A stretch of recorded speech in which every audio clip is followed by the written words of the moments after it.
Blood donation ಇವತ್ತು organise ಮಾಡಿರೋದು ಬಹಳ ಸಂತೋಷದ ವಿಷಯ. ಕೋವಿಡ್ ಬಂದ್ಮೇಲಂತೂ ಜನಕ್ಕೆ ಬ್ಲಡ್ ನೆಸೆಸಿಟಿ ತುಂಬಾ ಇದೆ ಎಲ್ಲ ಕಡೆ. Especially I was told by your president that B negative, O negative ಅಂತ ರೇರ್ ಬ್ಲಡ್ ಗ್ರೂಪ್ಸ್ ಇರುವಂತದ್ದು ಸುಮಾರು ಕಲೆಕ್ಟ್ ಆಗಿದೆ ಅಂತ.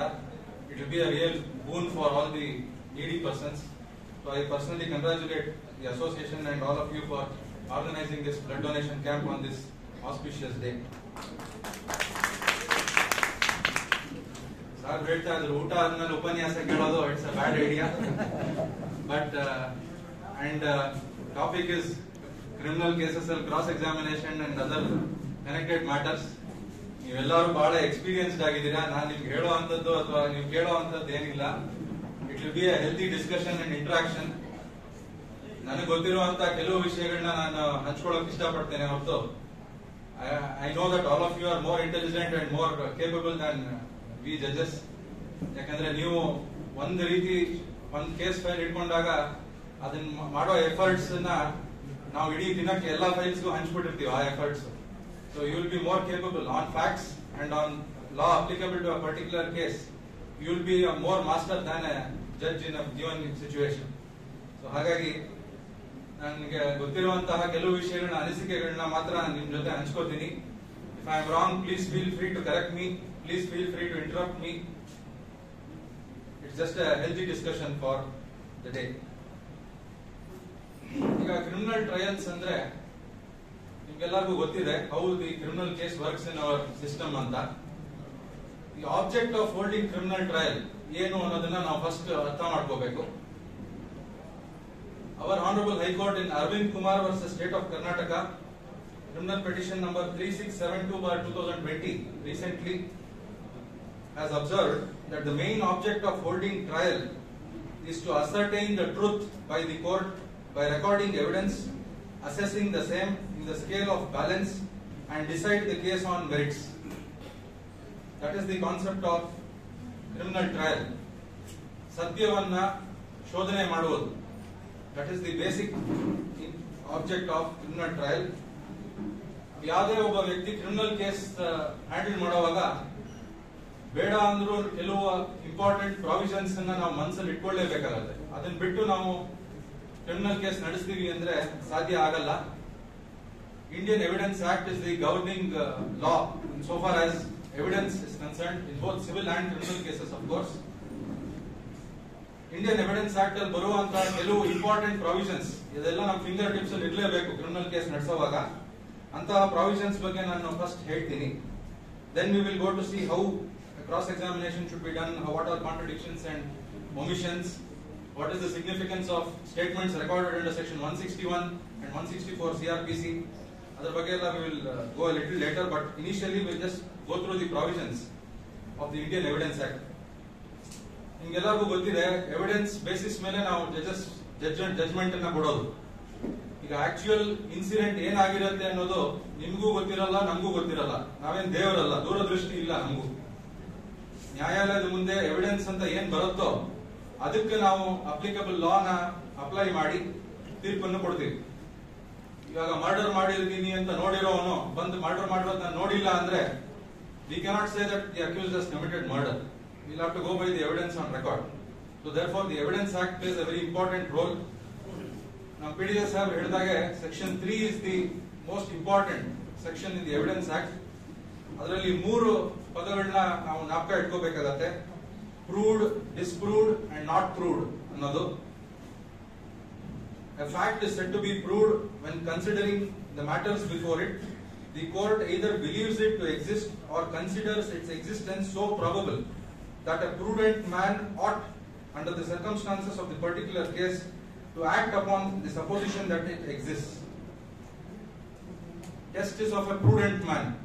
ಒಬ್ಬ ಸಾಮಾನ್ಯವಾದ ಮನುಷ್ಯ ಆ ತರ ಸಿಚುವೇಶನ್ ಅಲ್ಲಿ ಆ ತರ ಸಂದರ್ಭ ಬಂದಾಗ ಹೇಗೆ ರಿಯಾಕ್ಟ್ ಮಾಡ್ತಾನೆ, ಆ ತರ ರಿಯಾಕ್ಷನ್ ಇದ್ರೆ ಅಂತಹ ಫ್ಯಾಕ್ಟ್ ಎಕ್ಸಿಸ್ಟೆನ್ಸ್ ಅಲ್ಲಿ ಇದೆ ಅಂತ ನಾವು ಪರಿಗಣಿಸಬಹುದು ಅಂತ ಹೇಳುತ್ತೆ. ಡಿಸ್ಪ್ರೂವ್ಡ್ ಅನ್ನೋದು ಉಲ್ಟಾ,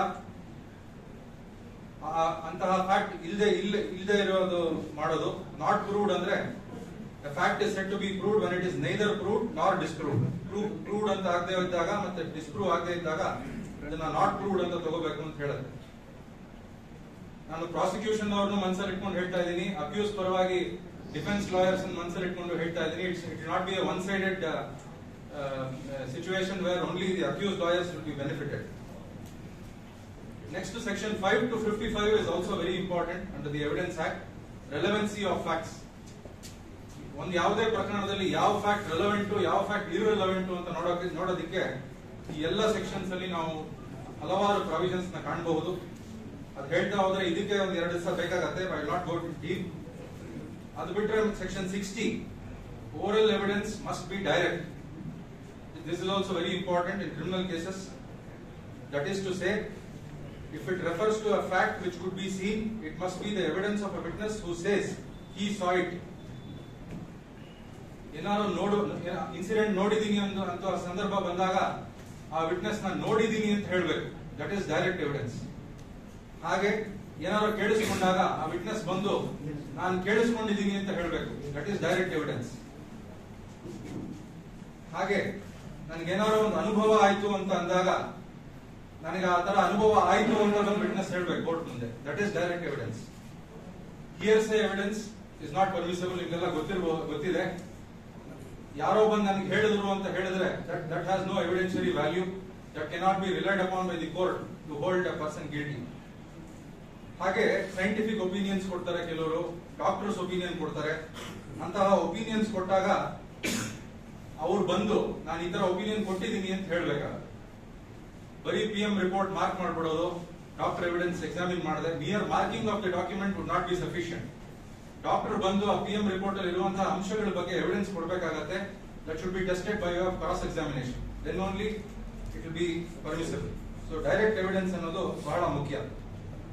next is section 64 proof of documents by primary evidence. Civil cases ಅಲ್ಲಿ ಈ ಪ್ರಾವಿಷನ್ ಅನ್ನು ನಾವು ಹೆಚ್ಚಾಗಿ ಬಳಸ್ತೀವಿ. ನಾವು ಯಾವ್ದಾದ್ರು ಡಾಕ್ಯುಮೆಂಟ್ಸ್ ನ ರಿಲೈ ಮಾಡೋದಾದ್ರೆ ಒರಿಜಿನಲ್ ಡಾಕ್ಯುಮೆಂಟ್ ಅನ್ನ ಕೊಡ್ಬೇಕಾಗತ್ತೆ ಕೋರ್ಟ್ಗೆ. That is primary evidence. ಅದು ಇಲ್ಲದೆ ಇದ್ದಾಗ ಸೆಕ್ಷನ್ 65 ಅಲ್ಲಿ proof of documents by secondary evidence ಅಂತ ಕಾಣಬಹುದು. ಅಲ್ಲಿ ಹಲವಾರು ಸರ್ಕಮ್ಸ್ಟಾನ್ಸಸ್ ಇದೆ ಯಾವಾಗ ಸೆಕೆಂಡರಿ ಎವಿಡೆನ್ಸ್ ನ ಲೀಡ್ ಮಾಡಬಹುದು ಅಂತ. ಅಂತಹ ಸಂದರ್ಭದಲ್ಲಿ even secondary evidence can be given and it would be admissible in evidence. ಇತ್ತೀಚೆಗೆ ನೋಡಿದಾಗೆ technology has developed a lot. Section 65A and 65B has been inserted in the Evidence Act in relation to evidence pertaining to electronic records. In Hokta, this provision will play a very important role in all criminal cases. ಎಲ್ಲರ ಕೈಯಲ್ಲೂ mobile ಇರುತ್ತೆ, CCTV cameras ಹಲವಾರು ಕಡೆ install ಮಾಡಿರ್ತಾರೆ. Investigating officer ಇಂತಹ evidence collect ಮಾಡಿದಾಗ ಹೇಗೆ collect ಮಾಡಬೇಕು, ಹೇಗೆ ಪ್ರಿಸರ್ವ್ ಮಾಡಬೇಕು, ಹೇಗೆ ಕೋರ್ಟ್ ಮುಂದೆ ಪ್ರೆಸೆಂಟ್ ಮಾಡಬೇಕು, along with certificate under section 65B4, ಅದರ ಬಗ್ಗೆ ಎಲ್ಲ ಬಹಳ ಇಂಪಾರ್ಟೆಂಟ್ ಆಗಿ ನಾವು ತಿಳ್ಕೊಳ್ಳೇಬೇಕಾಗತ್ತೆ. ನಮಗೆ ಬೇಡ ಅಂದ್ರೂ ಇಂತಹ ಸಂದರ್ಭಗಳು ಈ ನಡುವೆ ಕ್ರಿಮಿನಲ್ ಕೇಸಸ್, ಎಲ್ಲಾ ಕ್ರಿಮಿನಲ್ ಕೇಸಸ್ ಅಲ್ಲೂ ನಾವು ಖಂಡಿತ ಕಾಣಬಹುದು. ಕೆಲವು ಗೊಂದಲಗಳಿತ್ತು ಈ 65A and B ಪ್ರಕಾರ. Recently the honourable Supreme Court Arjun Pandit Rao Ghotkar versus Kailash Kushan Rao Gorantyal 2027 SCC page 1 ನಲ್ಲಿ Anwar PV versus PK Basheer case 2014 Supreme Court ನ ಅದೇ ವ್ಯೂ ನ ರೀಟ್ರೇಟ್ ಮಾಡಿ they have confirmed that law and held that compliance of section 65B of Evidence Act is mandatory ಅಂತ. Of course, they have also held certificate na charge sheet ಜೊತೆನೆ file ಮಾಡೋದು necessity ಇಲ್ಲ. At any time during the course of trial, section 65B certificate ಅನ್ನು ಕೊಟ್ಟು mark ಮಾಡಿದ್ರೆ that will be sufficient compliance ಅಂತ ಕೂಡ observe ಮಾಡಿದ್ದಾರೆ. They have overruled the earlier decisions in Tommaso Bruno, Shafi Mohammed. ಎರಡು judgment ಅನ್ನ overrule ಮಾಡಿದ್ದಾರೆ, stating that it is no longer good law. ಇದನ್ನ ಬಹಳ ಜ್ಞಾಪಕ ಇಟ್ಕೋಬೇಕಾಗಿದ್ದು ನಮ್ಮೆಲ್ಲರ ಅನುಕೂಲ ಆಗುತ್ತೆ ಕ್ರಿಮಿನಲ್ ಟ್ರಯಲ್ ನಡೆಸುವಾಗ. Next provision is section 114. Court may presume existence of certain facts. ಅದರಲ್ಲಿ G and H ಕ್ಲಾಸಸ್ ಬಹಳ ಮುಖ್ಯವಾದದ್ದು. Where adverse inference can be drawn against a witness or the prosecution. ಯಾವ್ದಾದ್ರು ಎವಿಡೆನ್ಸ್ ಕೊಡುವಂತಹ ಇದ್ದು ಅದನ್ನ ಕೊಡದೆ ಹೋದ್ರೆ the court will definitely draw adverse inference. ಹಾಗೆ ಒಬ್ಬ ವಿಟ್ನೆಸ್ ಏನಾದ್ರು ಕ್ವಶನ್ ಕೇಳಿದಾಗ ಅದ್ರ ಉತ್ತರ ಕೊಡದೆ ಹೋದ್ರೆ ನಾನೇನೋ ಸಿಗಾಕೊಂಡ್ಬಿಡ್ತೀನಿ ಅಥವಾ ನನ್ನ ಬಂಡವಾಳ ಆಚೆ ಬರುತ್ತೆ ಅನ್ಕೊಂಡು ನಾನು ಉತ್ತರ ಕೊಡಲ್ಲ ಅಂತ ಸೈಲೆಂಟ್ ಆಗಿದ್ರು ಕೂಡ we can draw adverse inference. So 114 is important. Section 118 who May testify, ಯಾರು ಕೋರ್ಟ್ ಮುಂದೆ ಬಂದು ಸಾಕ್ಷಿ ಹೇಳ್ಬಹುದು. Law says that all persons shall be competent to testify unless the court considers that they are prevented from understanding the questions put to them or giving rational answers. Even a child witness, ಮಗು ಕೂಡ ಬಂದು ಸಾಕ್ಷಿ ಹೇಳ್ಬೋದು. ಆದ್ರೆ court ಜವಾಬ್ದಾರಿ ಏನಂದ್ರೆ, ಮತ್ತೆ ನಿಮ್ಮೆಲ್ಲರ ಜವಾಬ್ದಾರಿ ಏನಂದ್ರೆ, ಅಂತಹ ವಿಟ್ನೆಸ್ ಒಂದು ಕ್ವಶನ್ ಕೇಳಿ ಅರ್ಥ ಮಾಡ್ಕೊಂಡು ಉತ್ತರ ಕೊಡುವ ಕೆಪಾಸಿಟಿ ಇದೆ ಅನ್ನೋದನ್ನ ನೀವು ಟೆಸ್ಟ್ ಮಾಡಬಹುದು ಕ್ರಾಸ್ ಎಕ್ಸಾಮಿನೇಷನ್ ಅಲ್ಲಿ. ಆ ತರಹ ವೇಗ್ ಆನ್ಸರ್ಸ್ ಬಂದ್ರೆ ಕ್ರಾಸ್ ಎಕ್ಸಾಮಿನೇಷನ್ ಅಲ್ಲಿ ಅಂತಹ ವಿಟ್ನೆಸ್ ಕಾಂಪಿಟೆಂಟ್ ವಿಟ್ನೆಸ್ ಅಲ್ಲ ಅಂತ ಕೋರ್ಟ್ ಪರಿಗಣಿಸಿ ಅವ್ರ ಎವಿಡೆನ್ಸ್ ನ ರಿಲೈ ಮಾಡದೇ ಇರೋ ಸಾಧ್ಯತೆಗಳು ಇರುತ್ತೆ. In section 134 number of witnesses, no particular number of witnesses shall be required to prove any fact.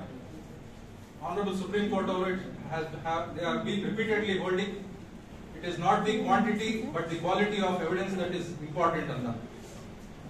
10 jana eye witnesses idru, one sole eye witness examine ಮಾಡಿ if the prosecution proves that his evidence is reliable, conviction can be granted.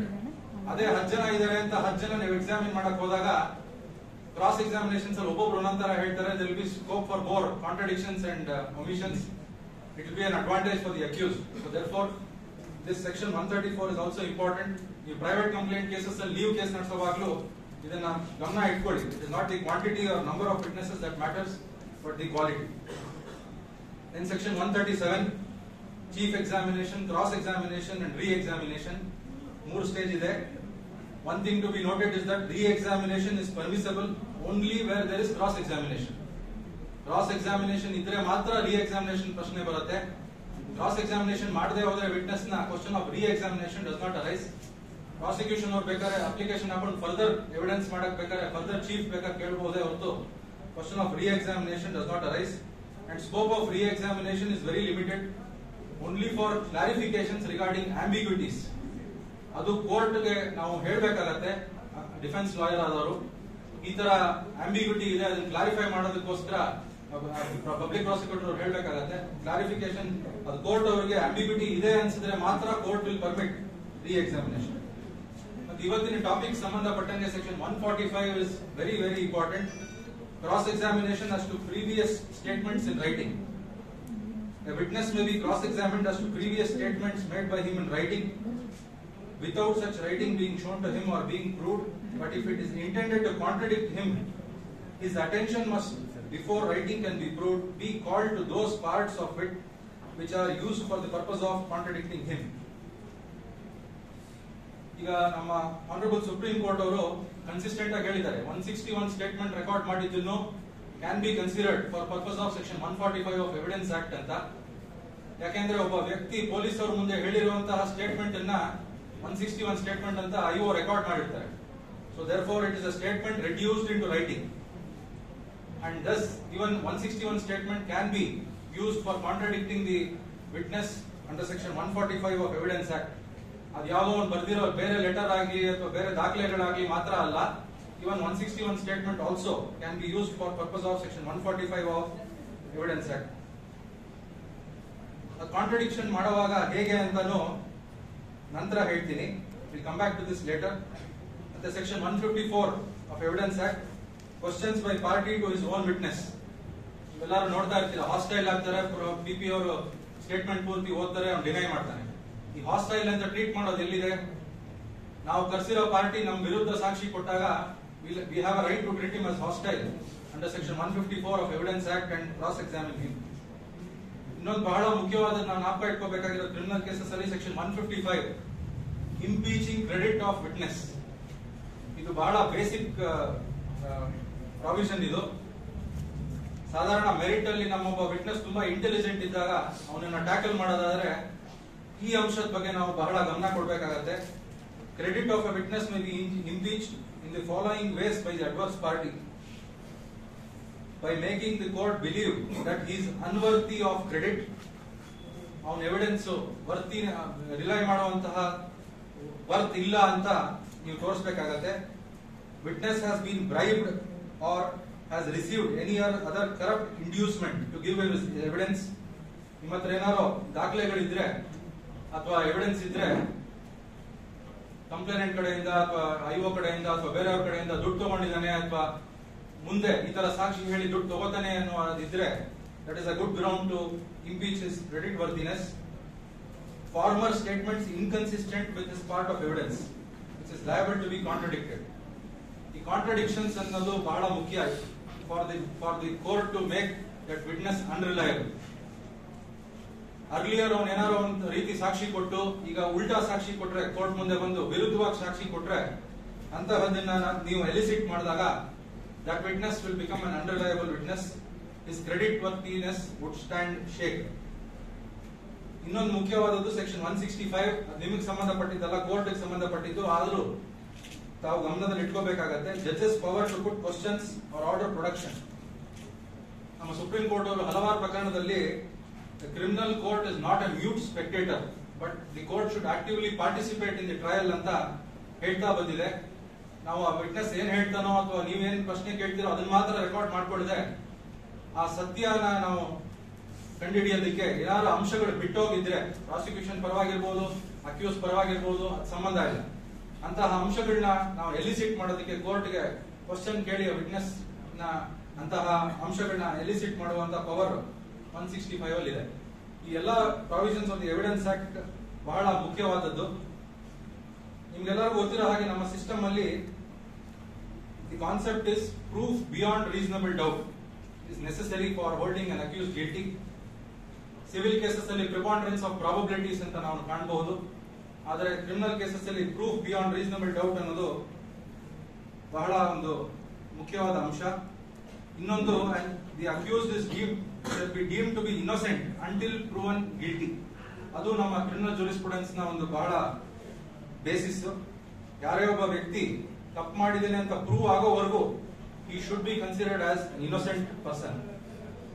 ಈ beyond reasonable doubt ಅಂದ್ರೆ ಏನು ಅನ್ನೋದು ನಾವು ಬಹಳ ಜನ confuse ಮಾಡ್ಕೊಂಡಿದೀವಿ. ನನಗೂ confusion ಇತ್ತು ಪ್ರಾಕ್ಟೀಸ್ ಮಾಡುವಾಗ.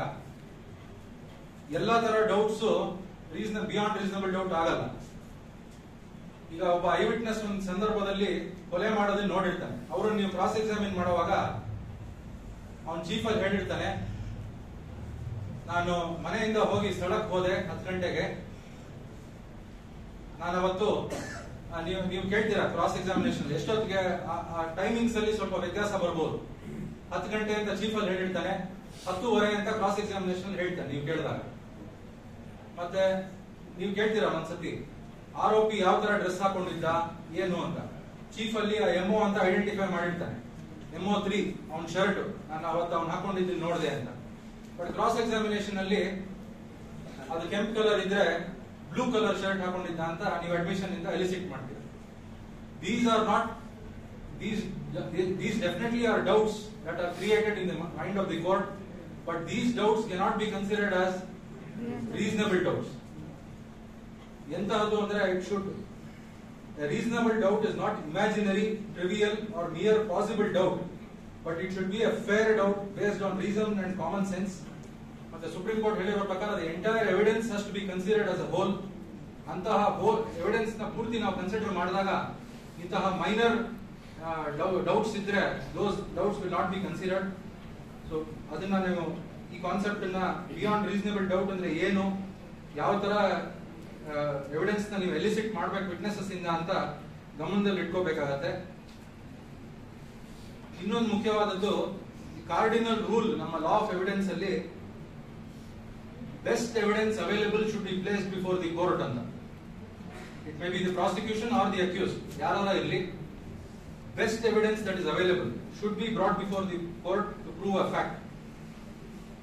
Criminal trials ಅಲ್ಲಿ parties should come to court with clean hands, with complete disclosure, without suppression of any material facts and evidence ಅಂತ ಸುಪ್ರೀಂ ಕೋರ್ಟ್ ಅವರು ಒಂದು ಜಡ್ಜ್ಮೆಂಟ್ ಅಲ್ಲಿ ಹೇಳ್ತಾರೆ.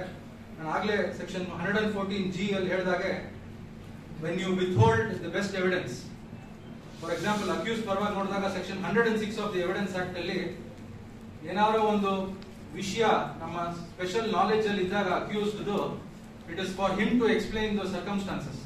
ಈಗ ಗಂಡ ಹೆಂಡತಿ ಒಂದೇ ಮನೆಯಲ್ಲಿ ಇರ್ತಾರೆ, ಹೆಂಡತಿ ಸತ್ತೋಗ್ತಾಳೆ, there is a case of murder on him, ಹೆಂಡತಿನ ಸಾಯಿಸಿದ ಅಂತ that is the allegation. 302 he will be facing. ಅವನು ಬರೀ ಪ್ರಾಸಿಕ್ಯೂಷನ್ ಕೇಸ್ ಡಿನೈಲ್ ಮಾಡಿದ್ರೆ ಸಾಕಾಗಲ್ಲ.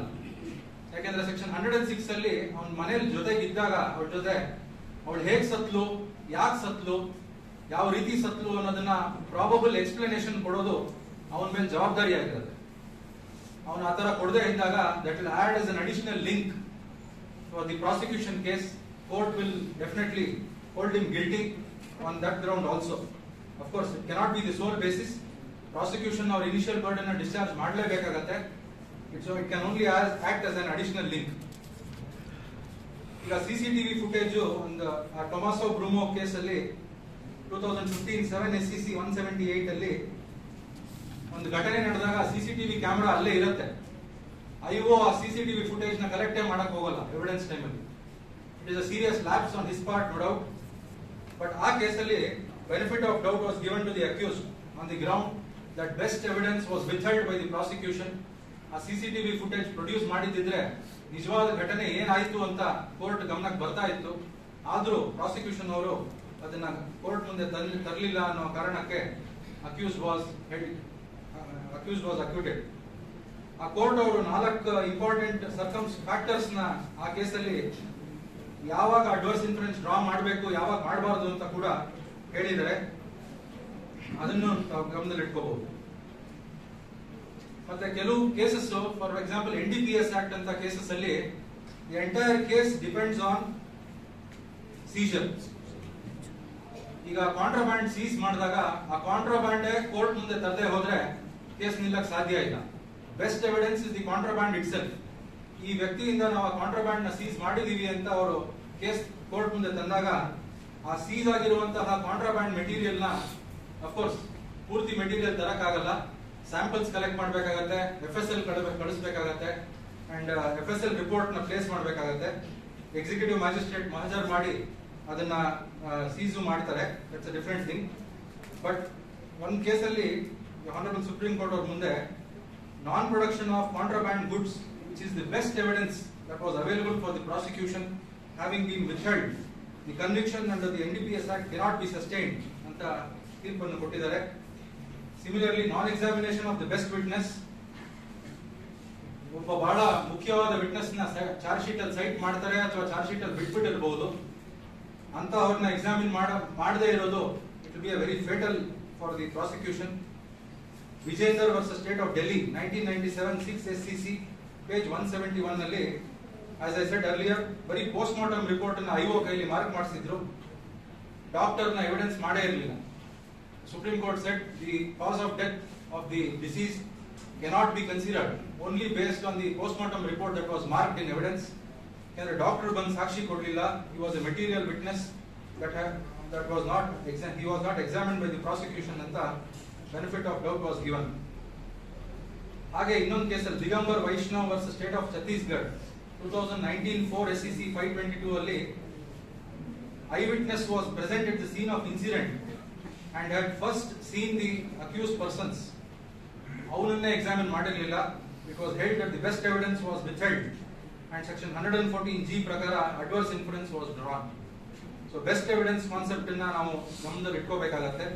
ನೀವು ಆರ್ಗ್ಯುಮೆಂಟ್ ಮಾಡುವಾಗಲೂ ಕೂಡ ಹೇಳ್ಬೋದು prosecution has withheld the best evidence or not placed the best evidence which is available before the court and therefore the prosecution case cannot be believed ಅಂತ ನಾವು ಡಿಫೆನ್ಸ್ ತಗೋಬಹುದು as defense lawyers. In cross examination ವಿಷಯಕ್ಕೆ ಬಂದಾಗ it is always said cross examination is an art. ನಾವು ಹೇಳ್ಕೊಟ್ಟು ಕಲಿಯುವಂತದ್ದು ಏನಲ್ಲ, ನಮ್ಮ experience ಅಲ್ಲಿ ಅದು ಬರತಕ್ಕಂಥದ್ದು. ಬಟ್ ನನಗೆ ತಿಳಿದು ಮಟ್ಟಾಗೆ ಬೇಸಿಕ್ಸ್ ಕ್ರಾಸ್ ಎಕ್ಸಾಮಿನೇಷನ್ ಮಾಡುವ ಕ್ರಿಮಿನಲ್ ಕೇಸಸ್ ಅಲ್ಲಿ ಯಾವ ರೀತಿ ಪ್ರಿಪೇರ್ ಆಗಬಹುದು ಅನ್ನುವಂಥದ್ದನ್ನ ನಾನು ಹೇಳಕ್ಕೆ ಇಚ್ಛೆ ಪಡ್ತೀನಿ. ಆಬ್ಜೆಕ್ಟ್ಸ್ ಆಫ್ ಕ್ರಾಸ್ ಎಕ್ಸಾಮಿನೇಷನ್ ಏನು, ಮುಖ್ಯವಾಗಿ ಕ್ರಾಸ್ ಎಕ್ಸಾಮಿನೇಷನ್ ಮಾಡುವ ಉದ್ದೇಶ ಏನು ಅಂತ ನಾವು ತಿಳ್ಕೋಬೇಕು. Eliciting positive facts known to the witness that may help damage your opponent's case. ಅವನು ಗೊತ್ತಿರುವಂತಹ ಕೆಲವು ವಿಷಯಗಳು ನಿಮ್ಮ ಆಪೋನೆಂಟ್ ಕೇಸ್ ಅನ್ನ ಡ್ಯಾಮೇಜ್ ಮಾಡುವಂತದ್ದು, ಎಲಿಸಿಟ್ ಮಾಡೋದು ಅವರಿಂದ, that is one of the main objects. Challenging the accuracy of the testimony, ಅವ್ರು ಸಾಕ್ಷಿ ಹೇಳಿದ್ದನ್ನ ಅಕ್ಯುರಸಿನ ಟೆಸ್ಟ್ ಮಾಡೋದು, ಅವರ ಅಬ್ಸರ್ವೇಷನ್, ಮೆಮರಿ, ಎಕ್ಸ್ಪ್ರೆಷನ್, ಅವಾಗಲೇ ಹೇಳಿದಾಗ impeaching the creditworthiness of the witness, making collateral use of the witness. ನಮ್ಗೆ ಇನ್ಯಾವುದೋ ಸಂದರ್ಭ ಅದೇ ಕೇಸಲ್ಲಿ ಬಂದಿರೋದಕ್ಕೆ ಈ ವಿಟ್ನೆಸ್ ಇಂದ ನಾವು ಏನಾದ್ರು ಎಲಿಸಿಟ್ ಮಾಡಿಸಿ ಪಡ್ಕೋಬಹುದಾ ಅಂತಾನು ನಾವು ಗಮನದಲ್ಲಿ ಇಟ್ಕೋಬೇಕಾಗತ್ತೆ. ಎಕ್ಸ್ಪರ್ಟ್ ವಿಟ್ನೆಸ್ ನ ಕ್ರಾಸ್ ಎಕ್ಸಾಮಿನ್ ಮಾಡುವಾಗ ಕೆಲವು ಹೆಚ್ಚಿನ ಪರಿಶ್ರಮ ಬೇಕಾಗತ್ತೆ. ಸೈಂಟಿಫಿಕ್ ಆಫೀಸರ್ಸ್ ಇರ್ಬೋದು, FSL ಇಂದ ಬರ್ತಾರೆ, ಅಂತಹವ್ರನ್ನ ಕ್ರಾಸ್ ಎಕ್ಸಾಮಿನ್ ಮಾಡುವಾಗ ಏನ್ ಮಾಡಬಹುದು, ಏನ್ ಮಾಡಬೇಕು, ಅವ್ರ ಎಕ್ಸ್ಪರ್ಟೈಸ್ ಅಂತ ಅವ್ರು ಹೇಳ್ಕೊತಾರೆ. I am an expert in this field since 5 years 10 years, ನಂಗೆ ಆ ಟ್ರೈನಿಂಗ್ ಸಿಕ್ಕಿದೆ, ಈ ಟ್ರೈನಿಂಗ್ ಸಿಕ್ಕಿದೆ. Whether is an expert or not ಅನ್ನೋದನ್ನ ನೀವು ಯು ಕ್ಯಾನ್ ಫಸ್ಟ್ ಅಟ್ಯಾಕ್. ಅವನ ಎಕ್ಸ್ಪರ್ಟೈಸ್ ಏನು, whether is really an expert to give evidence in that particular subject ಅನ್ನೋದನ್ನ ನೀವು ಚಾಲೆಂಜ್ ಮಾಡಬಹುದು. ಅವ್ರ ಒಪಿನಿಯನ್ ಕೊಟ್ಟಿದ್ರೆ ಅದನ್ನ ಚಾರ್ಜ್ ಶೀಟ್ ಜೊತೆ ಕೊಟ್ಟಿರ್ತಾರೆ. ಯಾವ್ದಾರ ಭಾಗ ಅವ್ರ ಒಪಿನಿಯನ್ ಅಲ್ಲಿ ಅವ್ರ ಎಕ್ಸ್ಪರ್ಟೈಸ್ ಅಂತ ಕ್ಲೈಮ್ ಮಾಡೋದಕ್ಕಿಂತ ಹೊರಗೆ ಇದ್ರೆ, if any opinion is given beyond his expertise, ಅಂತಹದನ್ನ ನೀವು ಬಹಳ ಸೂಕ್ಷ್ಮವಾಗಿ ಗಮನಿಸಬೇಕಾಗತ್ತೆ. ಅವ್ರ ಒಪಿನಿಯನ್ಸ್ ಅಲ್ಲಿ ಅಂತಹ ಒಪಿನಿಯನ್ ಅನ್ನ ಆ ಗ್ರೌಂಡ್ಸ್ ಮೇಲೆ ಚಾಲೆಂಜ್ ಮಾಡಬಹುದು. ಇನ್ಸಫಿಷಿಯಂಟ್ ಆರ್ ಇನ್ಕರೆಕ್ಟ್ ಡೇಟಾ, ಅವ್ರ ಎಕ್ಸಾಮಿನೇಷನ್ ಮಾಡಿ ಒಪಿನಿಯನ್ ಕೊಟ್ಟಿರೋದ್ರಲ್ಲಿ ಸರಿಯಾಗಿರುವಂತಹ ಮಾಹಿತಿ ಅಥವಾ ಇನ್ಸಫಿಷಿಯಂಟ್ ಡೇಟಾ ಇದ್ರೆ that be a good ground to attack him. ಅವ್ರು ಫಾಲೋ ಮಾಡಿರೋ ಪ್ರೊಸೀಜರ್ ಅನ್ಸೈಂಟಿಫಿಕ್ ಆಗಿದ್ರೆ ರಿಪೋರ್ಟ್ ಕೊಡುವಾಗ that is an important aspect. Confidence level, ನೀವು ಅವ್ರ ಕ್ರಾಸ್ ಎವಿಡೆನ್ಸ್ ಕೊಟ್ಟಾಗ ಅವ್ರ ಕಾನ್ಫಿಡೆನ್ಸ್ ಲೆವೆಲ್ ಹೇಗಿದೆ ಅಂತ ನೀವು ಗೇಜ್ ಮಾಡಬೇಕಾಗತ್ತೆ. ನೀವು ಕೇಳೋ ಪ್ರಶ್ನೆಗಳಿಗೆ ಅವ್ರು ಸ್ವಲ್ಪ ತಡ್ಕಾಡಿದ್ರೆ you will know that he is not an expert and you can trap him while cross examination. ಮತ್ತೆ using the expert to recognise your expert, ನೀವು ಆ ಸಬ್ಜೆಕ್ಟ್ ಅಲ್ಲಿ ಎಕ್ಸ್ಪರ್ಟ್ ಆಗಿದ್ದೀರಾ ಅನ್ನೋದನ್ನ ನೀವು ಆ ಎಕ್ಸ್ಪರ್ಟ್ ಗೆ ತೋರಿಸ್ಕೊಡ್ಬೇಕಾಗತ್ತೆ. ಅವ್ರ ಭಾವನೆ ಏನಂದ್ರೆ ನಾನು ಡಾಕ್ಟರ್ ಆಗಿದ್ದೀನಿ, ಸೈಂಟಿಫಿಕ್ ಆಫೀಸರ್ ಆಗಿದ್ದೀನಿ, ಇವ್ರು ವಕೀಲರು, ದಿನಾಗ್ಲೂ ಕೋರ್ಟ್ ಹೋಗ್ತಾರೆ, ಕೇಸ್ ನಡೆಸ್ತಾರೆ, ನನ್ನ ಸಬ್ಜೆಕ್ಟ್ ಬಗ್ಗೆ ಅವ್ರಿಗೇನ್ ಗೊತ್ತಿರುತ್ತೆ ಅಂತ ಭಾವನೆ ಇರುತ್ತೆ. ಅಂತ ವಿಟ್ನೆಸಸ್ಗೆ ತೋರಿಸ್ಕೊಳ್ಳಲ್ಲ, ಬಟ್ ಅಂತ ಭಾವನೆ ಇರುತ್ತೆ. ನಾನು ಹೇಳಿದ್ದೆ ಕೋರ್ಟ್ ನಂಬ್ತಾರೆ ಅನ್ನುವ ಒಂದು ಧೋರಣೆ ಅಂತಾನು ಅನ್ಕೋಬಹುದು, ಅದು ಇರುತ್ತೆ ಅವರಲ್ಲಿ. ಅದಕ್ಕೆ ನಾವು ಅವಕಾಶ ಕೊಡಬಾರ್ದು. ಆ ಕೊಡಬಾರ್ದು ಅನ್ನೋದಕ್ಕೆ ನಾವು ಆ ಸಬ್ಜೆಕ್ಟ್ ಅಥವಾ ವಿಷಯದ ಬಗ್ಗೆ ಪರಿಣಿತಿಯನ್ನು ನಾವು ಫಸ್ಟ್ ಪಡ್ಕೋಬೇಕು. ಕ್ರಾಸ್ ಎಕ್ಸಾಮಿನೇಷನ್ ಮಾಡಕ್ ಮುಂಚೆ ಹಲವಾರು ತೀರ್ಪುಗಳಿದೆ ಅಂತಹ ಪಾಯಿಂಟ್ಸ್ ಮೇಲೆ, ಅದನ್ನ ಓದಬೇಕು. ಅಂತಹ ಸಬ್ಜೆಕ್ಟ್ ಇರುವಂತಹ ಬುಕ್ಸ್ ಅನ್ನು ತಗೊಂಡು ಯಾವ ಸಂದರ್ಭದಲ್ಲಿ ಆತರ ಒಪಿನಿಯನ್ ಕೊಡಬಹುದು ಕೊಡಬಾರ್ದು ಅನ್ನೋದನ್ನ ನಾವು ಮುಂಚೆನೆ ರಿಸರ್ಚ್ ಮಾಡಬೇಕಾಗತ್ತೆ ಕ್ರಾಸ್ ಎಕ್ಸಾಮಿನ್ ಮಾಡಕ್ ಮುಂಚೆ. ಸೊ ಎಕ್ಸ್ಪರ್ಟ್ಸ್ ಮತ್ತೆ ಇವ್ರನ್ನ ಕ್ರಾಸ್ ಎಕ್ಸಾಮಿನೇಷನ್ ಮಾಡುವಾಗ ಬಹಳ ಒಂದು ಶ್ರಮ ಬೇಕಾಗತ್ತೆ. ಆ ಶ್ರಮವನ್ನು ವಹಿಸಿ ಮಾಡಿದಾಗ you definitely reap good results. ನನ್ನ ಪ್ರಕಾರ ಫಸ್ಟ್ ನೀವು ಕೇಸ್ ತಗೊಂಡಾಗ ಥರೋವಾಗಿ ಪೂರ್ತಿ ಪ್ರಾಸಿಕ್ಯೂಷನ್ ಕೇಸ್ ನ you have to be thorough with the prosecution case. ಅವ್ರು ಯಾವ ರೀತಿ ಚಾರ್ಜ್ ಶೀಟ್ ಹಾಕಿದ್ದಾರೆ, ಅವ್ರು ಏನ್ ಕೇಸ್ ಅಂತ ನೀವು ತಿಳ್ಕೋಬೇಕು. ಚಾರ್ಜ್ ಶೀಟ್ ಮೂಲೆಯಲ್ಲೂ ಏನೇನ್ ಮೆಟೀರಿಯಲ್ಸ್ ಇದೆ ಅನ್ನೋದನ್ನ ನೀವು ನೋಟ್ ಮಾಡಿಕೊಂಡು ಯಾವ ವಿಟ್ನೆಸ್ ಏನ್ ಹೇಳ್ತಾನೆ, ಲಾಸ್ಟ್ ಸೀನ್ ಥಿಯರಿ ಇದೆಯಾ, ಸರ್ಕಮ್ಸ್ಟಾನ್ಷಿಯಲ್ ಎವಿಡೆನ್ಸ್ ಆದ್ರೆ ರಿಕವರಿ ಏನು, ಸರ್ಕಮ್ಸ್ಟಾನ್ಸಸ್ ಏನು, ಐ ವಿಟ್ನೆಸ್ ಇದಾರಾ ಇಲ್ವಾ, ಎಲ್ಲ ನೀವು ಥರೋವಾಗಿ ಫಸ್ಟ್ ನೀವು ಸ್ಟಡಿ ಮಾಡಬೇಕಾಗತ್ತೆ. ನಂತರ ನಿಮ್ಮ ಕ್ಲೈಂಟ್ ಜೊತೆ ಡಿಸ್ಕಸ್ ಮಾಡಿ ಆ ವಿಟ್ನೆಸ್ಗಳ ಬ್ಯಾಕ್ ಗ್ರೌಂಡ್ ಏನು, ಯಾಕೆಂದ್ರೆ ಅಕ್ಯೂಸ್ಗಳಿಗೆ ಕೆಲವು ಹಿಂದಿನ ಘಟನೆಯ ಬಗ್ಗೆ ಗೊತ್ತಿರುತ್ತೆ, ಅದನ್ನ ನಾವು ತಿಳ್ಕೋಬೇಕಾಗತ್ತೆ. ಕ್ರಾಸ್ ಎಕ್ಸಾಮಿನೇಷನ್ ಮಾಡುವಾಗ to impeach the credibility of the witness ಅಂತ ಹೇಳಿದಾಗ ಯಾವ ಕಾರಣಕ್ಕೆ ಒಂದು ಕೋರ್ಟ್ ಮುಂದೆ ಬಂದು ಆರೋಪಿ ವಿರುದ್ಧ ಸಾಕ್ಷಿ ಹೇಳ್ತಾ ಇದ್ದಾನೆ ಅನ್ನೋದಕ್ಕೆ ಇನ್ನೇನೋ ರೀಸನ್ ಇರ್ಬೋದು, ಅದನ್ನ ನಾವು ತಿಳ್ಕೋಬೇಕಾಗತ್ತೆ. ಅಕ್ಯೂಸ್ ಜೊತೆ ಡೀಟೇಲ್ ಆಗಿ ಡಿಸ್ಕಸ್ ಮಾಡಿ ನಿಜವಾಗ್ಲೂ ಏನ್ ಇನ್ಸಿಡೆಂಟ್ ಆಯ್ತು ಅನ್ನೋದನ್ನ ತಿಳ್ಕೋಬೇಕಾಗತ್ತೆ. ಅವ್ನು ಹೇಳ್ಬೋದು ಬಂದು ಹೌದು ನಾನು ಕೊಲೆ ಮಾಡಿದೀನಿ ಅಂತ. That is a privileged communication between the advocate and the accused. Court will not interfere. It is saved under the Evidence Act. So ನೀವು ಆಕ್ಚುಯಲ್ ಇನ್ಸಿಡೆಂಟ್ ಏನಾಯ್ತು ಅಂತ ತಿಳ್ಕೊಳ್ಳದೆ ನೀವು ಡಿಫೆನ್ಸ್ ಬಿಲ್ಡ್ ಮಾಡಬಾರ್ದು. ಯಾಕೆಂದ್ರೆ ನೀವು ಆಕ್ಚುಯಲ್ ಇನ್ಸಿಡೆಂಟ್ ಏನು ಅಂತ ತಿಳ್ಕೊಳ್ಳದೆ ಮಾಡಿದಾಗ ಕೊನೆಗೆ ಟ್ರಯಲ್ ಮುಗಿಯೋ ಟೈಮಲ್ಲಿ ಇನ್ನೇನೋ ಅಂಶ ನೀವು ಎಕ್ಸ್ಪೆಕ್ಟ್ ಮಾಡಿಲ್ಲದೆ ಇರೋದು ಆಚೆ ಬಂದ್ಬಿಟ್ಟಾಗ you will not be able to handle. ಅಂತ ಟೈಮಲ್ಲಿ ಅಕ್ಯೂಸ್ಗೆ ತೊಂದರೆ ಆಗುತ್ತೆ. ದೇರ್ಫೋರ್ ಆಕ್ಚುಯಲ್ ಇನ್ಸಿಡೆಂಟ್ ಏನಾಯ್ತು ಅಂತ ತಿಳ್ಕೊಂಡು ಕಾನೂನಿನ ಚೌಕಟ್ಟಿನಲ್ಲಿ ಏನ್ ಡಿಫೆನ್ಸ್ ಬಿಲ್ಡ್ ಮಾಡಬಹುದು ಅಂತ ಚಾರ್ಜ್ ಶೀಟ್ ಮೆಟೀರಿಯಲ್ಸ್ ಮತ್ತೆ ಆಕ್ಚುಯಲ್ ಇನ್ಸಿಡೆಂಟ್ ಬಗ್ಗೆ ಅಂತ ನೀವು ಪ್ಲಾನ್ ಮಾಡಿ ಡಿಫೆನ್ಸ್ ತಗೋಬೇಕಾಗತ್ತೆ. ಅದು ಇನ್ನೊಂದು ನಾನು ಗಮನಿಸಿರೋದು, ಇನ್ಕನ್ಸಿಸ್ಟೆಂಟ್ ಡಿಫೆನ್ಸಸ್ ನ ಬೇರೆ ಬೇರೆ ವಿಟ್ನೆಸಸ್ ನ ಕೇಳ್ತೀರಾ ಕೆಲವು ಸತಿ. ಇಲ್ಲಿ ಅಂತಲ್ಲ, ಜನರಲ್ ಆಗಿ ನಾನು ಹೇಳ್ತಾ ಇರೋದು. You will have to plan one line of defence. ಅದೇ ಲೈನ್ ಆಫ್ ಡಿಫೆನ್ಸ್ ನ ಎಲ್ಲಾ ವಿಟ್ನೆಸಸ್ ಕೇಳಬೇಕು, ಐವನು ಕೇಳಬೇಕು. ಒಬ್ಬ ವಿಟ್ನೆಸ್ ಹತ್ರ ಒಂದ್ ಡಿಫೆನ್ಸ್ ಕೇಳೋದು, ಇನ್ನೊಬ್ಬ ವಿಟ್ನೆಸ್ ಹತ್ರ ಇನ್ನೊಂದು ಡಿಫೆನ್ಸ್ ಕೇಳೋದು, it will make your stand inconsistent. That will weaken your defence as a whole before the court. ನನ್ನ suggestion, your question should be short and simple. 4-5 ಸಂದರ್ಭಗಳನ್ನ ಸೇರಿಸಿ ಒಂದು ಪ್ರಶ್ನೆ ಕೇಳಿದ್ರೆ ಅದು ವಿಟ್ನೆಸ್ ಅರ್ಥ ಆಗದೆ ಇರಬಹುದು, ನಿಮಗೆ ಬೇಕಾಗಿರೋ ಆನ್ಸರ್ ಸಿಗದೆ ಇರಬಹುದು. ಸಮ್ಟೈಮ್ಸ್ ಅವ್ನು ಕನ್ಫ್ಯೂಸ್ ಆಗಿ ನಿಮ್ ಪರವಾಗಿ ಉತ್ತರ ಕೊಡಬಹುದು, that's a different thing. But ಆದ್ರೂ question should always be short and simple. We must be courteous but firm with the witness. ನಾವು ವಿಟ್ನೆಸಸ್ ಜೊತೆ ಮಿಸ್ಬಿಹೇವ್ ಮಾಡಬಾರದು ಕೋರ್ಟ್ ಅಲ್ಲಿ. ಅವ್ರ ಕೋರ್ಟ್ ಅವರು ಪಬ್ಲಿಕ್ ಅವರು ಕೋರ್ಟ್ ಬಂದಾಗ ನಮ್ಮ ಕೋರ್ಟ್ ಘನತೆ ಗೌರವವನ್ನು ಉಳಿಸಬೇಕಾಗಿದ್ದು ನಮ್ಮೆಲ್ಲರ ಕರ್ತವ್ಯ. As advocates you are also officers of the court. ನಮ್ಮ ಕೋರ್ಟ್ ಬಗ್ಗೆ ಅವ್ರು ಆಚೆ ಹೋದ್ಮೇಲೆ ಏನಪ್ಪಾ ಇದು ಕೋರ್ಟ್, ಆತರ ಪ್ರಶ್ನೆ ಕೇಳ್ತಾರೆ, ಆತರ ಜಗಳ ಮಾಡ್ತಾರೆ ಅಂತ ಭಾವನೆ ನಮ್ಮ ಸಮಾಜದಲ್ಲಿ ಜನಕ್ಕೆ ಬರಬಾರ್ದು. ಹಾಗಂತ ನಾವು ನಮ್ಮ ಕೇಸ್ ಬಿಟ್ಕೊಡೋ ಹಾಗಿಲ್ಲ. ನಾವು ಫರ್ಮ್ ಆಗಿರ್ಬೇಕು. ನಮ್ಗೆ ಏನ್ ಬೇಕೋ ಅವ್ರನ್ನ ಕೇಳಲೇಬೇಕು, ಏನ್ ಆನ್ಸರ್ಸ್ ಇಲಿಸಿಟ್ ಮಾಡ್ಬೇಕು ಮಾಡಲೇಬೇಕು. But we must be ಕರ್ಚಿಯಸ್.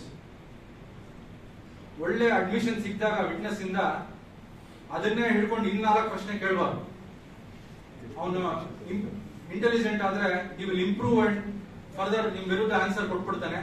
In that case ನೀವು ಅಡ್ಮಿಷನ್ ತಗೊಂಡಿದ್ದು ಎಕ್ಸ್ಪ್ಲನೇಷನ್ ತರ ಬಂದ್ಬಿಡುತ್ತೆ. It will be of no use.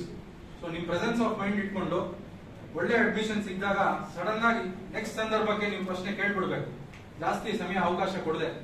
So that you will stand to benefit at the end. ಇನ್ನೊಂದು, you must listen carefully to the witness. ಇದು ಬಹಳ ಒಂದು ಮುಖ್ಯವಾದ ಒಂದು ಅಂಶ. ಅವ್ರು ಏನ್ ಹೇಳ್ತಾರೋ ನಾವು ರೆಕಾರ್ಡ್ ಮಾಡ್ಕೋತೀವಿ. ಹಾಗಾಗಿ ಅವ್ರ ಬಾಯಿಂದ ಏನೇನ್ ಬರುತ್ತೋ ಬಹಳ ಕುತೂಹಲದಿಂದ ಕೇಳಿಸ್ಕೋಬೇಕು. ಅದು ಬಹಳ ಮುಖ್ಯ. ಯಾಕಂದ್ರೆ ನೆಕ್ಸ್ಟ್ ಕ್ವಶನ್ ಅವ್ರು ಹೇಳುವಂತಹ ಒಂದು ವಿಷಯದ ಮೇಲೆ ಡಿಪೆಂಡ್ ಆಗಿರ್ಬಹುದು, ನಿಮ್ ಪರವಾಗೂ ಇರಬಹುದು. ಕೊನೆಗೆ ನೀವೆಲ್ಲ ಪಾಯಿಂಟ್ಸ್ ಅನ್ನ ಕವರ್ ಮಾಡಿದೀರಾ ಅಂತ ನೀವು you have to be satisfied before concluding the cross examination. ನಾನು ಆಗ್ಲೇ ಹೇಳಿದೆ, ಎಕ್ಸ್ಪರ್ಟ್ ಎವಿಡೆನ್ಸ್ ನ ಮಾಡುವಾಗ ಸಾಧಾರಣ ಏನ್ ಮಾಡಬೇಕು, ನಾವು we are not experts in that field. So ನಾವು ಒಂದು ಲಿಸ್ಟ್ ಮಾಡ್ಕೋಬೇಕಾಗತ್ತೆ. ಯಾವ್ಯಾವ ತರ ಕ್ವಶನ್ಸ್ ಕೇಳಬೇಕು, ಯಾವ್ಯಾವ ಸಂದರ್ಭದಲ್ಲಿ ಅಂತ ಲಿಸ್ಟ್ ಮಾಡ್ಕೋಬೇಕಾಗತ್ತೆ. ಲಿಸ್ಟ್ ಮಾಡ್ಕೊಂಡಿದೀವಿ ಅಂತ ಕೇಳೋದಲ್ಲ, ಆ ಸಂದರ್ಭದಲ್ಲಿ ಆ ವಿಟ್ನೆಸ್ ಹೇಗೆ ರಿಯಾಕ್ಟ್ ಮಾಡ್ತಾರೆ ಅಂತ ನೋಡ್ಕೊಂಡು ಅದನ್ನ ಬರೀ ನಿಮ್ ರೆಫರೆನ್ಸ್ ಇಟ್ಕೊಂಡು ಕೇಳ್ತಾ ಹೋಗ್ಬೇಕಾಗತ್ತೆ. ಹೊಸ ಕ್ವಶನ್ಸ್ ಕೂಡ ಮಧ್ಯ ಮಧ್ಯ ಉದ್ಭವ ಆಗಬಹುದು as the witness answers. It's a human element is involved. So it's not mathematics 2+2 is 4 ಅಂತ ನಾವು ಕ್ರಾಸ್ ಎಕ್ಸಾಮಿನೇಷನ್ ರೆಡಿ ಆಗಕ್ಕಾಗಲ್ಲ. ಇನ್ಕನ್ಸಿಸ್ಟೆನ್ಸೀಸ್ ನ ಹೊರತರೋದು ಬಹಳ ಮುಖ್ಯವಾದದ್ದು. ಈಗ ಸೆಕ್ಷನ್ 161 and 164 ಸ್ಟೇಟ್ಮೆಂಟ್ಸ್ ಏನು ಅಂತ ನಮ್ಗೆಲ್ಲರಿಗೂ ಗೊತ್ತಿದೆ. ಇನ್ವೆಸ್ಟಿಗೇಷನ್ ಟೈಮ್ ಅಲ್ಲಿ ಪೊಲೀಸ್ ಅವರು ಮುಂದೆ ಕೊಡುವಂತಹ statements they are recorded under section 161. Court ಅಥವಾ ಮ್ಯಾಜಿಸ್ಟ್ರೇಟ್ ಮುಂದೆ ಕೊಡುವಂತಹ ಸ್ಟೇಟ್ಮೆಂಟ್ಸ್ 164 ಅಲ್ಲಿ ನಾವು ಕಾಣಬಹುದು. ಈ 161 and 162 are the important provisions in CRPC for the prosecution and the accused. ಕೆಲವು ಪ್ರಾಸಿಕ್ಯೂಟರ್ಸ್ ನ ನೋಡಿದೀನಿ ಬೇರೆ ಕಡೆ, ಆ 161 ಸ್ಟೇಟ್ಮೆಂಟ್ ವಿಟ್ನೆಸ್ ಸೈನ್ ಇಲ್ಲ ಅಂತ ಚಾರ್ಜ್ ಶೀಟ್ ಸ್ಕ್ರೂಟಿನಿ ಕೊಟ್ಟಾಗ ವಾಪಸ್ ಕಳಿಸ್ತಾರೆ ಐವೋಗೆ. It is wrong. 162 ಪ್ರಕಾರ ಸೈನ್ ತಗೊಳ್ಳೇಬಾರದು. ಸೈನ್ ತಗೊಂಡ್ರೆ it is bad in law. Witness sign ತಗೊಳ್ಳೇಬಾರದು 161 ಸ್ಟೇಟ್ಮೆಂಟ್ ಮೇಲೆ ಅಂತ 162 ಅಲ್ಲಿ ಸ್ಪೆಸಿಫಿಕ್ ಆಗಿದೆ. ಐಒ ಮಾತ್ರ ವಿಟ್ನೆಸ್ ಏನ್ ಹೇಳ್ತಾನೋ it should be reduced into writing ಮಾತ್ರ ನಾವು ಕಾಣಬಹುದು. ಮತ್ತೆ ಈ 161, 162 ಸ್ಟೇಟ್ಮೆಂಟ್ಸ್ ಯಾವ್ದಕ್ಕೆ ಯೂಸ್ ಮಾಡಬಹುದು ಎವಿಡೆನ್ಸ್ ಅಲ್ಲಿ ಅಂತ 162 ಇದೆ. It can be used only for the purpose of contradicting such witness. It cannot be use for collaboration. ಅಂದ್ರೆ ಈಗ ಒಬ್ಬ ವಿಟ್ನೆಸ್ ಬಂದು ಆ ಸ್ಟೇಟ್ಮೆಂಟ್ ಪೊಲೀಸ್ ಅವ್ರ ಮುಂದೆ ಕೊಟ್ಟಿದ್ದನ್ನ ಅರ್ಧ ಹೇಳಿರ್ತಾನೆ ಸಾಕ್ಷಿ, ಅದನ್ನ ಪ್ರಾಸಿಕ್ಯೂಷನ್ ಅವರು 161 ಸ್ಟೇಟ್ಮೆಂಟ್ ಅಲ್ಲಿ ಇನ್ನರ್ಧ ಹೇಳಿದಾನೆ, ಅದನ್ನು ತಗೊಳ್ಳಿ ಇದನ್ನು ತಗೊಳ್ಳಿ ಅಂತ ಹೇಳಕ್ಕಾಗಲ್ಲ. ಕೋರ್ಟ್ ಮುಂದೆ what ever evidence is given, that is the only evidence. 161 statement ನ ಕೊರಾಬರೇಟ್ ಮಾಡೋದಕ್ಕೆ ಉಪಯೋಗಿಸಕ್ಕೆ ಸಾಧ್ಯ ಇಲ್ಲ. ಅದರ ಕಾಂಟ್ರಡಿಕ್ಟ್ ಮಾಡಬಹುದು. ಪ್ರಾಸಿಕ್ಯೂಷನ್ ಅವರು ಆತರ ಹೇಳಿದ್ರೆ ಹೋದ್ರೆ ಹಾಸ್ಟೈಲ್ ಮಾಡಿ ಈ ತರ ಸ್ಟೇಟ್ಮೆಂಟ್ ಕೊಟ್ಟಿದ್ಯಪ್ಪ ಅಂತ ಅವನಿಗೆ ಓದಿ ಹೇಳಿ ಕಾಂಟ್ರಡಿಕ್ಟ್ ಮಾಡಬಹುದು. ನೀವು ಡಿಫೆನ್ಸ್ ಕೌನ್ಸಿಲ್ಸ್ ಅಂತಹ ಸ್ಟೇಟ್ಮೆಂಟ್ ನೀನು ಕೊಟ್ಟಿದ್ಯಾ ಇಲ್ವಾ ಅಂತ ಟೆಸ್ಟ್ ಮಾಡಕ್ಕೆ ಕ್ರಾಸ್ ಎಕ್ಸಾಮಿನೇಷನ್ ಕೂಡ ಕಾಂಟ್ರಡಿಕ್ಟ್ ಮಾಡಬಹುದು.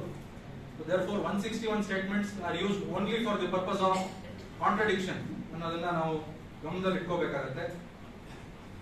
ಕಾಂಟ್ರಡಿಕ್ಷನ್ ಅಂದ್ರೆ ಏನು, ಒಮಿಷನ್ ಅಂದ್ರೆ ಏನು ಅಂತ ಸಟಲ್ ಡಿಫರೆನ್ಸ್ ಇದೆ, ಅದನ್ನ ನಾವು ತಿಳ್ಕೋಬೇಕಾಗತ್ತೆ. ಈಗ ಪೊಲೀಸರು ಮುಂದೆ ಒಂದು ಹೇಳ್ತಾರೆ, ಕೋರ್ಟ್ ಅಲ್ಲಿ ಅದರ ವಿರುದ್ಧ ಹೇಳ್ತಾರೆ. That is contradiction. For example, A has committed the murder of B in my presence ಅಂತ ಪೊಲೀಸರು ಮುಂದೆ ಹೇಳಿರ್ತಾರೆ. ಕೋರ್ಟ್ ಮುಂದೆ ಬಂದು A has not committed the murder of B ಅಂತ ಹೇಳ್ತಾರೆ. That is contradiction. ಟೋಟಲಿ ವಿರುದ್ಧವಾಗಿ ಹೇಳೋದು, ಐಒ ಮುಂದೆ ಏನ್ ಹೇಳ್ತಾರೋ ಕೋರ್ಟ್ ಮುಂದೆ ವಿರುದ್ಧವಾಗಿ ಹೇಳೋದು, ಇಟ್ಸ್ ಕಾಂಟ್ರಡಿಕ್ಷನ್. ಒಮಿಷನ್ ಅಂದ್ರೆ improvements. What you have omitted to state before the IO, you are stating before the court. ಈಗ ಒಂದು ವಿಷಯನ ಐಒ ಮುಂದೆ ಹೇಳಿರಲ್ಲ ಅಂತ ಅದನ್ನ ಫಸ್ಟ್ ಟೈಮ್ ಕೋರ್ಟ್ ಮುಂದೆ ಬಂದು ಹೇಳ್ತಾರೆ. That is an omission. For example, ಅದೇ ಎಕ್ಸಾಂಪಲ್ ತಗೊಂಡಾಗ A has stabbed B with a knife ಅಂತ ಐಒ ಮುಂದೆ ಹೇಳಿರ್ತಾನೆ. ಕೋರ್ಟ್ ಮುಂದೆ ಬಂದಾಗ A and X have both stabbed B with a knife ಅಂತ ಬಂದು ಸಾಕ್ಷಿ ಕೊಡ್ತಾನೆ. It may also amount to contradiction to some extent. But so far as X is concerned, it is a total improvement. IO ಮುಂದೆ ಆತರ ಹೇಳೇ ಇರಲ್ಲ, but court ಮುಂದೆ ಬಂದು ಆತರ ಹೇಳ್ತಾನೆ. ಈ ಕಾಂಟ್ರಡಿಕ್ಷನ್ಸ್ ಅಂಡ್ ಒಮಿಷನ್ಸ್ ಬಗ್ಗೆ ತಿಳ್ಕೊಳ್ಳೋದಾದ್ರೆ, there is a landmark decision which has withstood the test of time over the past 6 decades. Tahsildar Singh versus State of Uttar Pradesh ಅಂತ 6 judges bench of the Honorable Supreme Court, AR 1959 SC 1012. ಇದರಲ್ಲಿ contradiction ಏನು, improvement ಏನು, to what extent it can be use ಅಂತ ಬಹಳ detail ಆಗಿ discuss ಮಾಡಿದ್ದಾರೆ. Of course 4:2 ಮೆಜಾರಿಟಿಲಿ this judgment has been rendered. 2 judges have also concurred with the conclusion that it is a case of acquittal in that particular case anta. But so far as the interpretation of section 161 and 162 with regard to contradictions and omissions, those 2 judges have differed and given their own reasons. But the majority opinion of 4 judges is binding on all of us by virtue of the law of precedence. ಅದರಲ್ಲಿ ಏನು ಹೇಳಿದ್ದಾರೆ ಅಂದ್ರೆ, the statement in writing made by a witness before the police during the course of the investigation can be used only to contradict his statement in the witness box and for no other purpose. ಈಗಾಗಲೇ ಹೇಳಿದಾಗೆ only for the purpose of contradicting him can be used. Statements not reduced in writing by the police officer cannot be used for contradiction. Police officer ಅವನು ಏನಾದ್ರು ಹೇಳಿಕೆಯನ್ನು ಬರೆಯೋದು ಬಿಟ್ಬಿಟ್ಟಿದ್ರೆ, which is not reduced into writing, ಅಂತಹದನ್ನ ನಾವು use ಮಾಡೋ ಹಾಗಿಲ್ಲ. Particular statement not expressly recorded can be deemed to be part of the expressly recorded and can be use for contradiction. ಒಂದೊಂದ್ಸತಿ ಐಒ ಮುಂದೆ ಹೇಳುವಾಗ ಕೃತ್ಯ ಸ್ಥಳದಿಂದ ಒಫೆನ್ಸ್ ಮಾಡಿ ಅವನು ಉತ್ತರ ದಿಕ್ಕಿಗೆ ಓಡೋದ ಅಂತ ಹೇಳಿರ್ತಾನೆ. ಸಾಕ್ಷಿ ಕೋರ್ಟ್ ಮುಂದೆ ಬಂದಾಗ ಒಫೆನ್ಸ್ ಮಾಡಿ ಓಡೋದ ಅಂತ ಹೇಳ್ತಾನೆ, ಉತ್ತರ ದಿಕ್ಕಿಗೆ ಅಂತ ಹೇಳೋದು. ಆ ಸ್ಟೇಟ್ಮೆಂಟ್ ನ it can be considered as a contradiction to that limited extent. ಯಾವ ಕಡೆಗೆ ಓಡೋದ ಅಂತ ನೀವು ಎಲಿಸಿಟ್ ಮಾಡಿಸಿ ಆ ಸ್ಟೇಟ್ಮೆಂಟ್ ನ ಕಾನ್ಫ್ರಂಟ್ ಮಾಡಿ ಅದನ್ನ ಬೇಕಾದ್ರೆ you can bring out a contradiction.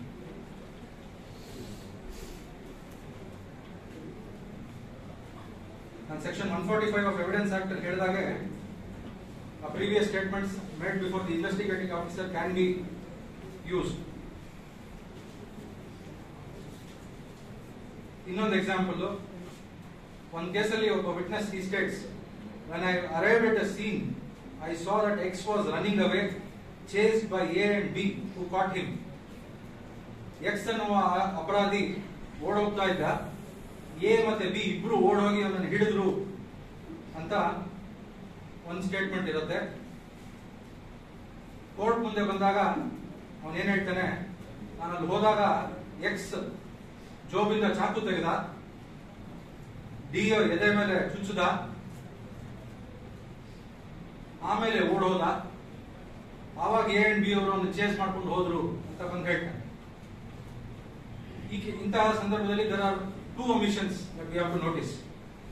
ಒಂದು, ಜೋಬಿಂದ ಚಾಕುನ್ ತೆಗೆದ ಒಂದು ಹಾಕದ ಅನ್ನೋದು ಪೊಲೀಸ್ ಅವ್ರ ಮುಂದೆ ಹೇಳಿಲ್ಲ.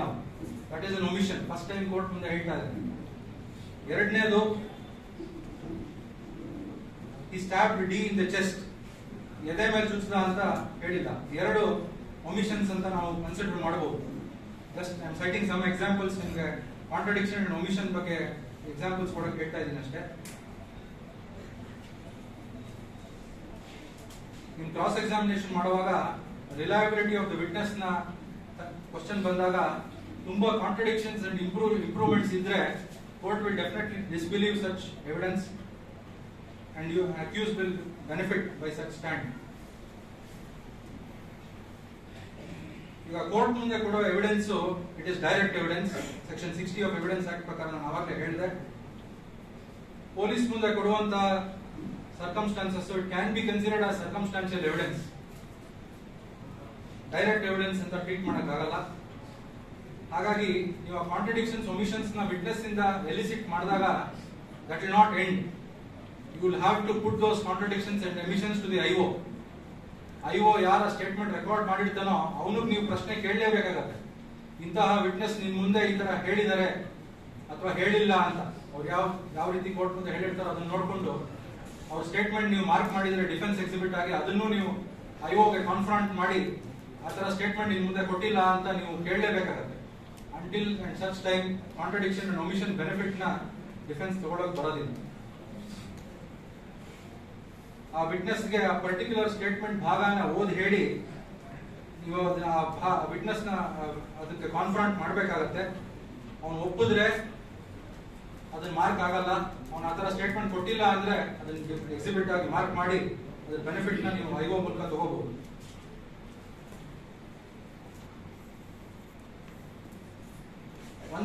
CRPC ಬಂದಾಗ ನಾವೆಲ್ಲರೂ ನೋಡ್ತೀವಿ, ಸಾಧಾರಣ ಕೋರ್ಟ್ ಮುಂದೆ ಸಾಕ್ಷಿ ಕೊಟ್ರೆ ಅದು ಎವಿಡೆನ್ಸ್ ಆಗ್ಬಿಡುತ್ತೆ ಅನ್ನೋ ಭಾವನೆ ಎಲ್ಲರಲ್ಲಿ ಇರುತ್ತೆ.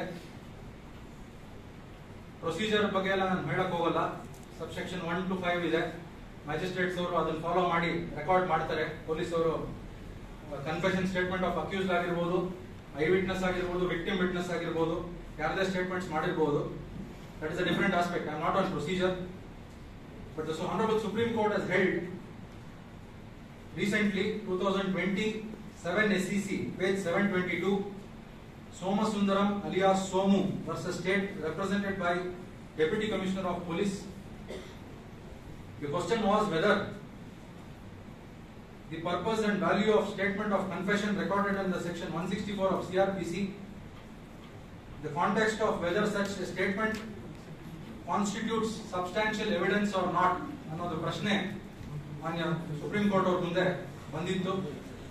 The Honorable Supreme Court held that it cannot be used as substantial evidence and it can be used only for contradicting or corroborating the maker of the statement ಅಂತ ನಾನು ಅವಾಗಲೇ ಹೇಳಿದೆ. 161 ಸ್ಟೇಟ್ಮೆಂಟ್ ಆದ್ರೆ it cannot be used for corroboration also ಅಂತ. This is a departure. Court ಮುಂದೆ ಕೊಟ್ಟಿರುವಂತಹ statement ನ it can be used for purpose of corroboration.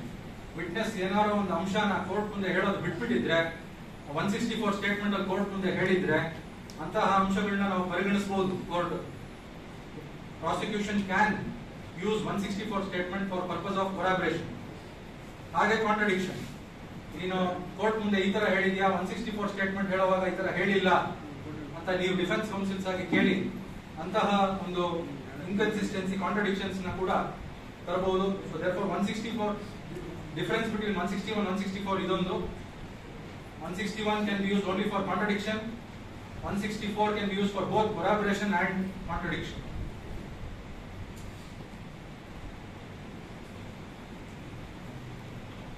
It is held in these particular words of the Honorable Supreme Court, in case where a witness in his statement under section 164 CRPC makes culpability of the accused beyond doubt, but when he is put on the witness stand in the trial, he does a complete somersault, as the statement under section 164 of CRPC is not substantial evidence, then what would be the position? ಅನ್ನೋ question ಅನ್ನ frame ಮಾಡಿದ್ರು. 164 CRPC statement ಕೊಡುವಾಗ accused ಮಾಡಿ ತಪ್ಪು ಅಂತ clear ಆಗಿ ಹೇಳಿರ್ತಾರೆ, doubt ಇದೆ. ಕೋರ್ಟ್ ಮುಂದೆ ಬಂದಾಗ ಉಲ್ಟಾ ಹೋಗ್ತದೆ. ಪ್ರಾಬಬ್ಲಿ ಪೋಕ್ಸೋ ಕೇಸಸ್ ಅಲ್ಲಿ ಇಸ್ ವೆರಿ ಕಾಮನ್. 164 ಸ್ಟೇಟ್ಮೆಂಟ್ ಅಲ್ಲಿ ಅಪರಾಧಿ ಮಾಡಿದಾನೆ ಅಂತ ಹೇಳ್ತಾರೆ, ಕೋರ್ಟ್ ಮುಂದೆ ಬಂದಾಗ ಏನು ಮಾಡೇ ಇಲ್ಲ ಅಂತ ಹೇಳ್ತಾರೆ victims. Supreme Court said substantive evidence is the evidence rendered in the court. Should there be no evidence against the accused, it would be impermissible to convict the accused on the basis of statement recorded under section 164 of CRPC. ಬೇರೆ ಯಾವುದೇ ಸಾಕ್ಷ್ಯಾಧಾರಗಳು ಇಲ್ಲದೆ ಇದ್ದಾಗ ಬರೀ 164 statement basis ಮೇಲೆ it is not possible to hold an accused guilty because section 164 statement is not a substantive evidence. What is substantive evidence is the evidence given before the court only. Anta recently Honorable Supreme Court has reiterated that legal position. So ನೀವು cross examination ಮಾಡುವಾಗ ಈ 161 statement ಮತ್ತು 164 statement ಬಗ್ಗೆ ಈ basic principles ನ ತಿಳ್ಕೊಳ್ಳೋದು ಬಹಳ ಮುಖ್ಯವಾದದ್ದು. And ultimately depends on facts of each case. ಯಾವುದು ನಾವು ಪ್ರೀಕನ್ಸೀವ್ಡ್ ನೋಷನ್ಸ್ ಅಲ್ಲಿ ಡಿಸೈಡ್ ಮಾಡೋದಕ್ಕಾಗಲ್ಲ. ಆನ್ ದ ಸ್ಪಾಟ್ ನಿಮ್ಮ ಮೈಂಡ್ ವರ್ಕ್ ಆಗಿ ಡಿಸಿಷನ್ಸ್ ತಗೊಳ್ಳಬೇಕಾಗಿರುವಂತಹ ಸಂದರ್ಭಗಳಿರುತ್ತೆ.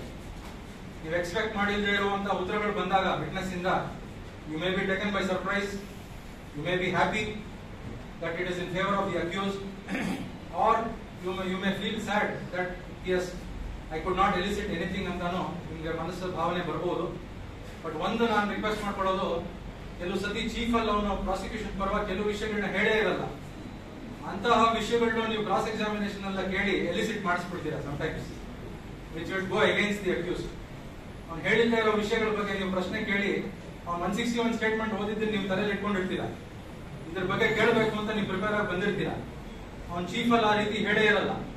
ಆದ್ರೂ ನೀವು ಅದ್ರ ಬಗ್ಗೆ ಕೇಳ್ಬಿಟ್ಟು ಅವ್ನು ಅವಾಗ ಈ ತರ ಆಯ್ತು ಅಂತ ನಿಮ್ ವಿರುದ್ಧ ಹೇಳ್ಬಿಟ್ಟಾಗ you are unnecessarily putting yourself in an awkward position. So be alert while cross-examining a witness in a criminal case. ಈ ಕೆಲವು ಅಂಶಗಳನ್ನ ನಾನು ನನಗನ್ಸಿದ್ದನ್ನ I have tried to share with all of you. As I already said, ಹಲವಾರು ಕೇಸ್ಗಳನ್ನ ನಡೆಸಿ you are all more experienced and more competent than me, I suppose.